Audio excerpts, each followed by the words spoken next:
The Ferno Model 71 is one of the most commonly used litters for cave rescue. In this three-part video, John Punches will describe how to rig the upper bridle, the lower bridle, and demonstrate patient packaging.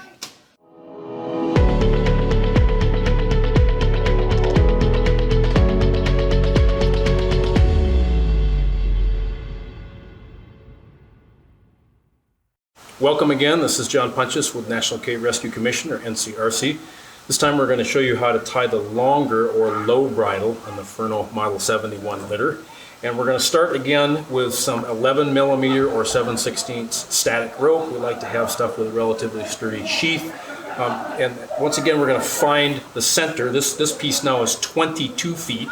We're about 7 meters. And so we're going to find the center of that, and we're going to again terminate that with a relatively tight figure 8 bite. We could also use a nice tight butterfly knot in that location. Again, I like to orient this so that we have the relatively smooth side on the bottom, not this part that can catch. And then we're going to run one strand of our bridle down on each side. And we're going to locate that so it's approximately the same length as our upper bridle. I have two carabiners I'm going to use later. I'm just going to set them here to help hold that knot in place while I do the rest of my demonstration. I'm going to come down here to the third handle, 1, 2, 3. I'm going to take my end of my rope, I'm going to pass it through the handle from the outside in, and I'm going to pull it until I get it just snug against the front part of the handle. That way when it loads, it doesn't have any place to slide. I'm going to repeat that process. You can see I'm very purposely keeping that loop open. I'm going to pull it right through that loop, snug that in, and I have established my first in the series of clove hitches I'm going to use to make this bridle. So now I'm going to make a backup to that, give it a second rigging point along the railing here. So I'm in from the bottom side, snug it against the top, but I'm not snugging so much that I'm pulling this particular clove hitch back. So I'm going to come in the second time now. I'm minding that loop.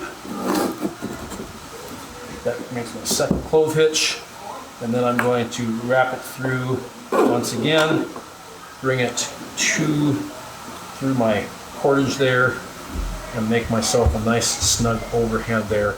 That clove hitch always needs to be backed up. So now we have one side. We're going to do the second side just the same. So we're going to make sure that this is centered. Bring my loop back. 1, 2, 3 handles down, the outside in through the loop.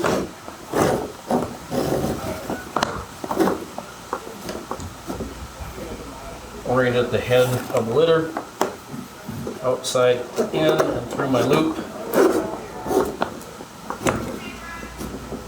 And my first of 2 clove hitches. Again, it's at the head of the head side of the handle. And I'm going to the fourth handle. In and through, and once again in and through.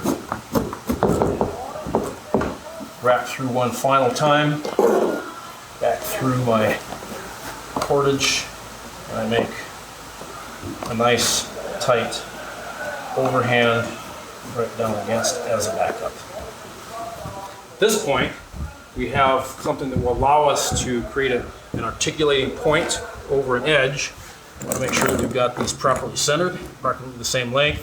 With one final step, we know that if we were supporting only off this lower bridle, you can see that it rigs off that lower point there, that if we had a freehang situation, we could potentially get inverted if we lost control of the upper bridle.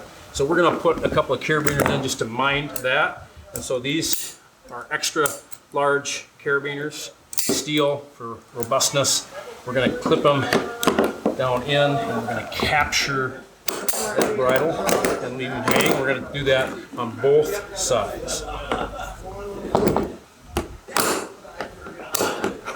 In most cases, we would have carabiners locked. These are only in place to kind of mind that bridle temporarily, and so we often will leave those open. But if your group wants to lock those, that's perfectly fine. Now the key here is that when you go to release these under load to make your pike and pivot at the edge, instead of fighting to take the rope or the bridle out of the carabiner, simply rotate the carabiner out of the bridle so that we can allow that bridle to function properly. And your litter tender is going to do that on both sides.